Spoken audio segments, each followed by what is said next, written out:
आगे बढ़ेंगे बड़ी खबर। थोड़ी देर में योगी कैबिनेट की अहम बैठक शुरू होगी। अग्निवीरों को पुलिस पीएसी में 20% आरक्षण मिल सकता है। आयु सीमा में भी छूट का प्रस्ताव और साथ ही 12 से ज्यादा प्रस्ताव जिनको मंजूरी मिल सकती है। 1 जिला 1 उत्पाद पर मुहर संभव है। पर्यटन विभाग के बेड एंड ब्रेकफास्ट नीति पर चर्चा होगी। ओडीओपी योजना का विस्तार होगा।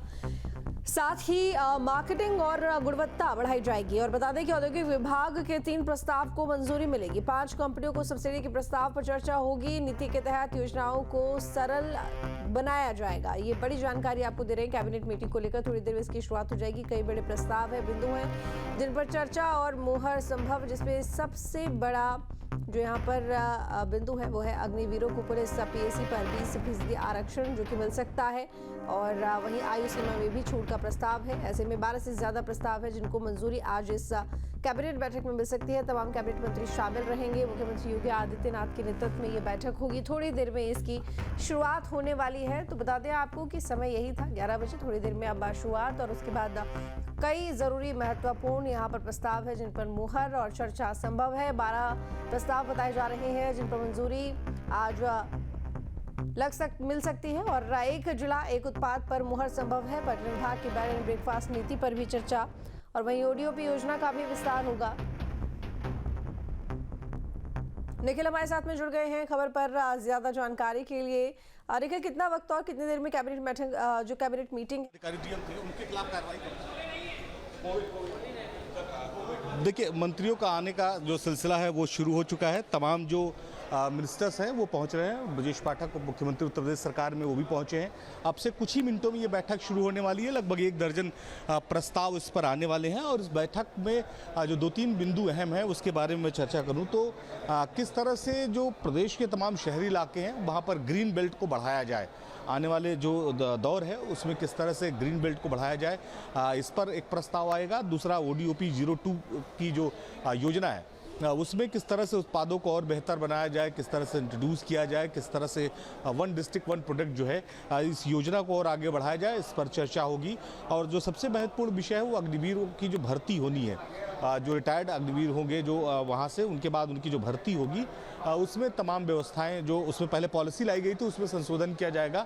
उसमें ये कोशिश की जा रही है सरकार की तरफ से कि वो चूँकि पहले से ट्रेनिंग कर चुके होंगे तो यहाँ उन्हें ट्रेनिंग न करना पड़े, तमाम वेटेज मिले, तमाम तरीके से उनको लाभ मिल सके। तो इन तमाम विषयों पर चर्चा की जाएगी। जी, लखनऊ से खबर है जहां पर मोदी सरकार के 11 साल पूरा होने पर बैठक आज शाम लखनऊ में बड़ी बैठक होगी। सीएम योगी, डिप्टी सीएम केशव प्रसाद मौर्य शामिल होंगे। राष्ट्रीय महामंत्री और दुष्यंत गौतम, इसमें राष्ट्रीय महामंत्री दुष्यंत गौतम जो है वो शामिल होंगे। डिप्टी सीएम ब्रजेश पाठक, भूपेन्द्र चौधरी शामिल होंगे। प्रदेश संगठन महामंत्री धर्मपाल सिंह मौजूद रहेंगे। यूपी में होने वाले कार्यक्रमों को लेकर भी रणनीति बनेगी। तो 11 साल पूरे होने पर मोदी सरकार की ये अहम बैठक जिसमें तमाम बड़े चेहरे शामिल होंगे। बता दें कि सीएम योगी, डिप्टी सीएम केशव प्रसाद मौर्य, राष्ट्रीय महामंत्री दुष्यंत गौतम, डिप्टी सीएम ब्रजेश पाठक, भूपेन्द्र चौधरी और प्रदेश संगठन महामंत्री धर्मपाल सिंह मौजूद रहने वाले हैं। कई कार्यक्रम हैं जिनको लेकर रणनीति बनाई जाएगी, रोड मैप तैयार होंगे।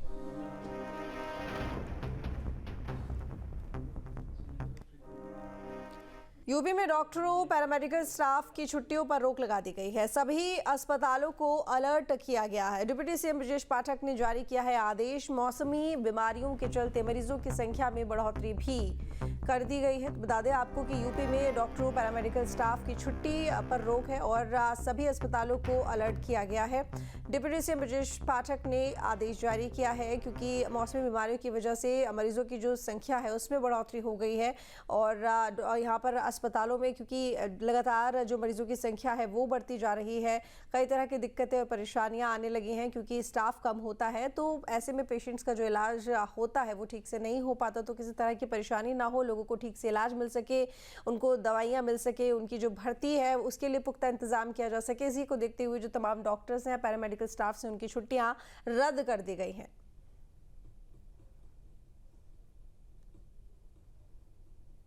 संभल से खबर है, एसपी सांसद बर्क के अवैध मकान मामले पर सुनवाई। मकान निर्माण मामले में आज एसडीएम कोर्ट में सुनवाई होगी।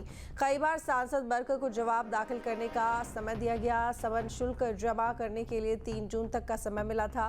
बिजली विभाग ने 1,91,00,000 रुपए का जुर्माना लगाया था और बर्क से पिछले दिनों एसआईटी ने कई घंटे पूछताछ भी की थी। तो ये बड़ी खबर आपको बता रहे हैं संभल से, जहां पर एसपी सांसद बर्क के अवैध मकान मामले पर सुनवाई।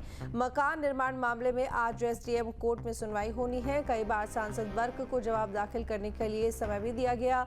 समन शुल्क जमा करने के लिए 3 जून तक का समय मिला था। बिजली विभाग ने 1,91,00,000 रुपए का जुर्माना भी लगाया था। बर्क से पिछले दिनों एसआईटी ने कई घंटे पूछताछ भी की थी। तो बर्क से पिछले दिनों कई घंटे एसआईटी ने पूछताछ भी की थी। सत्यपाल हमारे साथ जुड़े हुए हैं खबर पर ज्यादा जानकारी के साथ में। सत्यपाल, एसपी सांसद बर्क के अवैध मकान मामले पर सुनवाई होनी है, क्या कुछ अपडेट है मामले को लेकर? बिल्कुल, मैं बता दूं कि जो संभल के सपा सांसद जियाउर रहमान बर्क हो गए, इनके बगैर नक्शा पास कराए मकान के निर्माण के मामले में आज संभल एसडीएम कोर्ट में इनकी सुनवाई होगी। इसमें कई बार सांसद को जवाब दाखिल करने के लिए समय दिया गया है। कई बार इस तरीका से इन्हें जुर्माना लगाकर दाखिल समय दिया गया, लेकिन जो सांसद के पिता ने वो कहा कि जुर्माना डालकर मामले को खत्म किया जाए। लेकिन इस तरीका से जो संभल के सांसद हैं जियाउर रहमान बर्क, जो पीपासराय में सांसद का आवास है, उसका बिना नक्शा पास कराए मकान को लेकर इस तरीका से उनके आज संभल एसडीएम कोर्ट में सुनवाई होगी। तो कहीं ना कहीं माना जा रहा है कि आज सुनवाई अहम मानी जा रही है, क्योंकि कई बार इस तरीका से संभल सपा सांसद के लिए कई बार समय दे दिया गया। कई बार इस तरीका से उन्हें साक्ष्य रखने के लिए जो अभियुक्त है सपा सांसद को, उनकी अपील करने पर उन्हें तमाम जो एसडीएम वंदना मिश्रा उनके द्वारा कई बार समय दे दिया गया। तो आज जो माना जा रहा है कि अहम फैसला हो सकता है। कहीं ना कहीं यूपी में कोरोना धीरे धीरे पांव पसार रहा है। अलग अलग जिलों में मरीजों के मिलने का सिलसिला जारी है। अलीगढ़ में भी कोविड ने दस्तक दे दी है। यहां एक युवक संक्रमित मिला है, जिसके दर से स्वास्थ्य विभाग अलर्ट पर है। अस्पताल में मॉकड्रिल के जरिए ऑक्सीजन प्लांट की भी जांच कर ली गई है। दिल्ली, एनसीआर, गाजियाबाद, नोएडा, आगरा के बाद अब अलीगढ़ में भी कोरोना ने दस्तक दे दी है। जी हाँ, हम बात कर रहे हैं एक 26 साल से के युवक को कोरोना पॉजिटिव होने के बाद उसको अलीगढ़ के जिला दीनदयाल अस्पताल में भर्ती कराया गया। इसी पूरे मामले पे हम बात करते हैं अलीगढ़ के सीएमओ डॉक्टर नीरज त्यागी जी से।